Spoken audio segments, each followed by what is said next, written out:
Welcome to the Connected Leaders Academy virtual conference designed to reshape your vision of transformation. As we navigate the evolving business landscape, our speakers will unveil innovative strategies to manage and initiate change. Prepare to adapt, innovate, and lead, ensuring your role in this transformative era. Hey, my name is Anita Smith. I'm so glad you're here today. And we're here for leadership, right? We are here because we want to be better leaders. And so how do we do that? Um, One thing that I do is I look at the leadership distinctions, and I work with professionals who have gone through some trauma in their life, and we deal with, some of the emotional, we deal with mindset, we deal with behaviors, the way they think. And there are specific distinctions in leadership that actually help to accelerate the process. And there's 12 of them. And those 12 leadership distinctions are what we guide ourselves through to make sure that we have a checkpoint, right? We always need a checkpoint, a place to start. And when we are looking at the possibilities in life of what we can create and how we can move forward in life, these distinctions come in handy so well. So, what is the first distinction? It is that leaders have a very powerful vision. They can taste it, they can feel it, they put themselves in that position, and it compels them forward so that they are in this position of non-negotiable. It's their vision is so big. It's it's like this. If you think you have a big vision, it's probably not big enough, because if it's not compelling you forward, then you're not going to be invested. And another aspect of leadership is, how enrolled are you? Are you enrolled in your vision? And is it the thing that is driving you? The second distinction is leaders are very committed to their vision, and that's where the enrollment really takes place. When leaders are committed to their vision, it's a non-negotiable, is a spot or a place that they use to determine whether or not it's a vision that's big enough, it's going to have a purpose behind it. It is something that's going to be impactful. They can see how it's going, what the outcome is going to be, and be able to really put value and purpose behind it. For example, if you were the leader of an organization that was raising funds, you would see that, especially around Christmas time, someone who is really in need is going to benefit from all the work that they're going to do and the families that they're going to impact, and the way that is going to just bring so much gratification back to keep the momentum and the energy flowing in that. The third distinction of a true leader is they live by value. They live by integrity. They live by their word. So if they say they're going to do what they're going to do, they carry it out to the end. And it is something that is not going to be where you're not going to allow roadblocks into this process. Those value systems. All right, I will continue. We had a little technical issue here. And yeah, I did freeze for a couple minutes, but I'm back now, so look out. So, and continuing with the leadership distinctions, I was talking about leadership distinction number 3, where leaders live by their values. And when we are speaking of values, we're talking attitudes, decisions, behaviors, the way they think, the way they project and into a situation, right? And their values are much higher, and their anticipation of what the what the project is, what the people can do, and how they can impact the people around them. So leadership distinction number 4 ties right into this because it's really how to empower others around them and what kind of effect that they have on other individuals, their inspiration abilities, their ability to look at the possibilities of what something can be. Because leaders make something out of nothing, right? They can create. They're looking at the possibilities and what is the outcome that they're looking for? What is the outcome and the result that they can create? And leaders are very determined. They're courageous. They are inspiring. They are powerful. And it's not so much in a demeanor where they feel like they are need to come in and bulldoze, so to speak. There are very soft-spoken leaders that I know, but it's their presence and it's their value systems and what they believe in. And we did touch a little bit on value systems, and the value systems are just rock solid. They are aligned with their vision and what it's going to create. So the 5th distinction is leaders are change masters. And what do I mean by that? So I started to touch on that they create something out of nothing. Change masters are visionaries. Visionaries are ones that see the possibilities. It's how we've created, telephones, cell phones, the Wright brothers and Amelia Earhart, how they forged their way and they created something that no one else even thought was possible. Think about that. That takes so much courage. It takes so much vulnerability because within that, they're willing to fail. And it's really not failure because I remember seeing or reading a quote from Einstein where someone walked up to him and said, "How you do it? You failed 10,000 times." And he said, I never thought of it as failure. I thought of it more as feedback because he was learning from everything that he had done.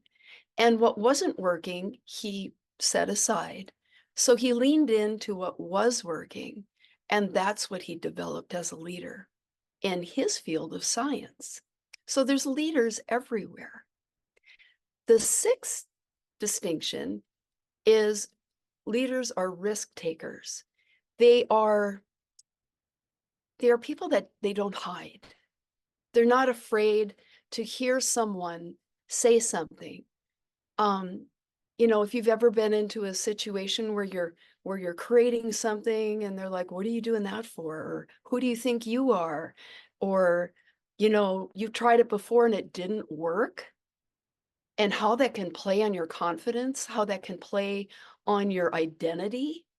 And, if someone is looking at you as a failure, but you're like, "No, I just haven't figured it out yet.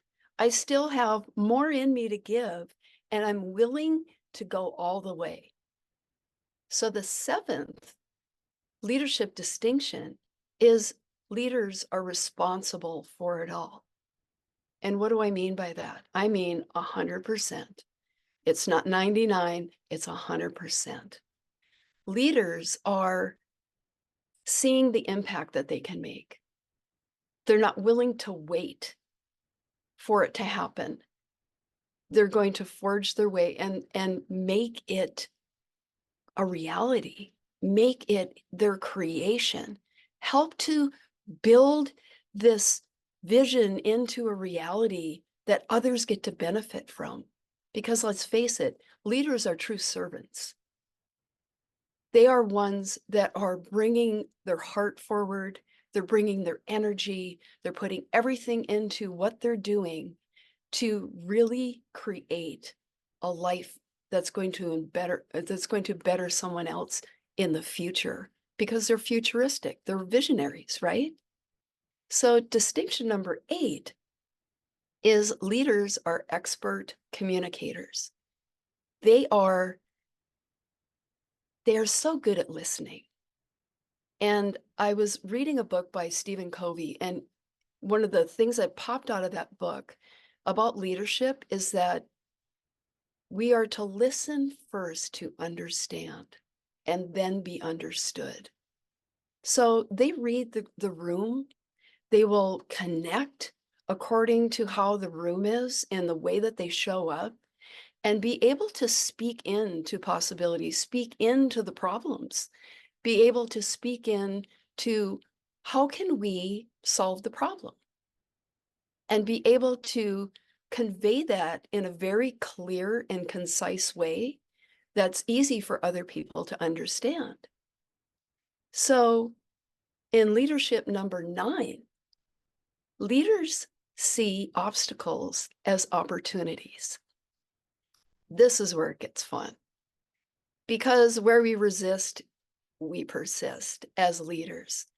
We get to look at this obstacle as a gift, and it's, oh my gosh, so this happened, so this is feedback, so I'm seeing what's not working, and I'm seeing what is possible to create and to make it work. And then I also get to listen to the feedback around me, and hear what is what what am I hearing that can help me solve the problem. So it's a very dynamic step in leadership, because most people will give up. They'll try things a couple times and then they will like quit, right? Because it didn't work the first time, or maybe even the third time. But I go back to Einstein. Can you imagine 10,000 experiments until he finally figured it out? Now that's resilience.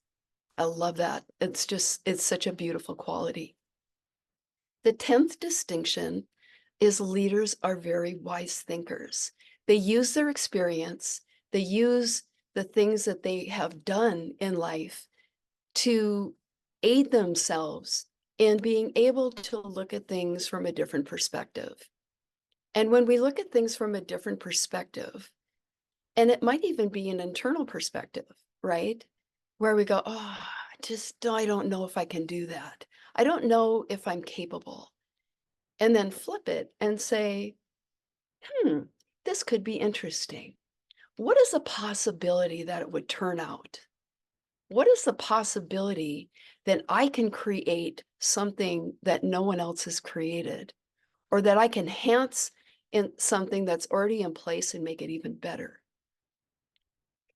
And when we're looking at this wisdom, there is a heightened level of awareness and a calmness and a maturity, an intellectual maturity that comes from being a wise leader, because you have those experiences underneath your belt that you can use as kind of like tools in the tool shed, and you can bring them out in a way where they just fit in the puzzle piece to create and move the needle in the direction that you want it to.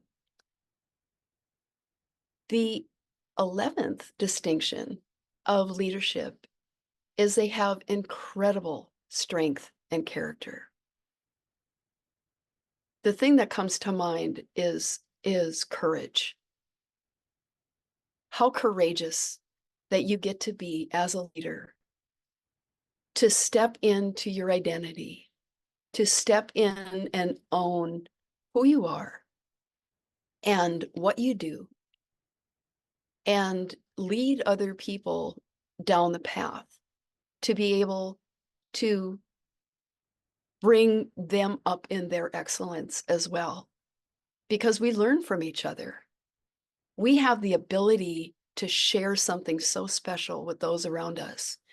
And, being able to see someone accomplish something builds faith in other people, right? So that character as a leader, to forge through the things that are uncomfortable, to forge through the things that might hold so many other people back. It reminds me of the story of David in the Bible, which is one of my favorite stories. In that story, here is a young teen who was out in the field tending sheep. He was fighting bears and lions. And his brothers, he was the youngest of all of his brothers. All of his older brothers were out on the battlefield fighting Goliath or standing guard as the Philistines were mocking them. And he was someone who just had this confidence of who he knew he was. He went out into the field, and because his father sent him on an errand, it was a simple errand. He was supposed to bring his brothers something to eat. So he's in front of the Philistines, or in front of the soldiers, the Israelite soldiers, and he's like, who is this that defiles my God? As a teen, I think about that, as a teen. And he was already in leadership. He went straight to the source. He went to the king. He goes, I'll fight him. He had this immense boldness, this character of boldness in him, where he wasn't going to let anybody defile his God. And can you imagine, as a young man, looking into all the eyes of these adults and not caring what they said, not caring that he might actually, be beaten down verbally before he even goes into battle. And then the king wanted to put on everything that was uncomfortable, and he was so confident in himself that he could say, nope, all I need is my sling and a rock, because he knew exactly how to use the tools that he'd already been trained for. And in the character of David, it only took one rock to slay the giant. And I look at, if I was a teen and I was in that position, it's like, man, I don't know, how strong would I be in that situation to be able to fight my Goliath, my giant? So the last distinction of leadership is developing leadership in others. When we develop ourselves, we automatically are developing other people because we learn from each other. And if we can develop a skill, a leadership skill that is so defined and is so ingrained into our being, we're going to affect the world in a way of being change makers. And that is the ripple effect. That is the thing that is going to cause this world to be a better world. The better we can be, the better we can make other people, by influence, by character, by our value systems, by our clear intentions, by where we put our heart, and being 100% responsible for who we are and how we impact the world is what true leadership is all about. I want to thank you so much for joining me here. I so enjoyed the comments from all of you. I hope this landed, and I hope this blessed you today, and I hope this is something that will inspire you to be a better leader. Thank you so much. Thank you for participating in today's enlightening session. As we transition to our next expert, remember that each strategy and insight is a step toward becoming a transformative leader in your field. Visit connectedleadersacademy.com to stay engaged and informed. The journey of change is ongoing. Let's move forward together.